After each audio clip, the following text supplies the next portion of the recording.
ఇక్కడికి వచ్చిన తర్వాత నేను ఒక అద్భుతాన్ని చూశానండి. అది మీకు కూడా చూపిద్దామని ఈ లైవ్ నేను రికార్డ్ చేస్తున్నాను.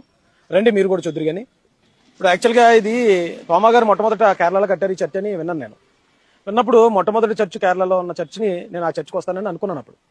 కానీ ఇక్కడికి వచ్చి చూసిన తర్వాత నిజంగా చాలా అద్భుతం అనిపించింది నాకైతే. ఎందుకంటే జనరల్గా భారతదేశానికి క్రిస్టియానిటీ బ్రిటిష్ వాళ్ళు తీసుకొచ్చారు. బ్రిటిష్ వాళ్ళు వచ్చిన తర్వాత ఇక్కడికి మిషనరీస్ వచ్చారు. మదర్ తెరెసా వచ్చింది. అప్పుడే ఇక్కడికి క్రిస్టియానిటీ వచ్చింది అనుకుని చాలా మంది అనుకుంటున్నారు. చాలా మంది విమర్శిస్తున్నారు కూడా ఇది బ్రిటిష్ వాళ్ళ మతం అని. కానీ బ్రిటిష్ వాళ్ళకి తెలియక ముందే క్రిస్టియానిటీ భారతదేశంలోకి వచ్చిందనడానికి ఈరోజు ఈ చర్చ్ ఆధారం అండి. ఈ చర్చే దానికి ప్రత్యక్ష సాక్ష్యం అనమాట. ఎందుకంటే ఈ చర్చ్ మీరు చూస్తున్నప్పుడు అనిపిస్తుంది, మీరు ఎప్పుడు కట్టి ఉంటారు అని మీరు భావిస్తున్నారు. మీరు కామెంట్ చేయండి, అవకాశం ఉంటాయి. 100 సంవత్సరాలు అయి ఉంటుందని మీరు భావిస్తున్నారా? 200 సంవత్సరాలు అయి ఉంటుందా? 300 సంవత్సరాలా? 500 సంవత్సరాలా? మీకు ఈ చర్చ్ ఎప్పుడు కట్టారో దాని డేట్ కూడా చూపిస్తానండి. ఎందుకంటే మనకి బ్రిటిష్ వాళ్ళు భారతదేశానికి వచ్చింది 1700 1800 సంవత్సరం మధ్యలో వచ్చారు. కానీ ఈ చర్చ్ ఎప్పుడు కట్టారో మీకు చూపిస్తాను రండి.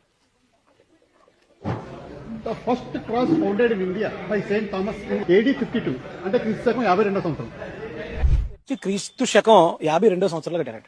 52వ సంవత్సరం అంటే యేసు ప్రభు గారు సిలువ వేయబడి తిరిగి లేవబడిన తర్వాత 52 సంవత్సరాలకి తోమా గారు ఒక బోటు మీద ఆయన సముద్రం గుండా ముందు కేరళకి ఇక్కడికి వచ్చారటండి. ఆయన వచ్చి రావడంతో మొట్టమొదటి నిర్మాణం చేసిన చర్చ్ ఇది. అంటే ఇప్పుడు దాకా మనకున్న చాలా అనుమానాలు ఏంటి, ఇది విదేశీ మతం, వేరే దేశం వాళ్ళు తీసుకొచ్చారు, పైగా మన బ్రిటిష్ వాళ్ళు శత్రువులు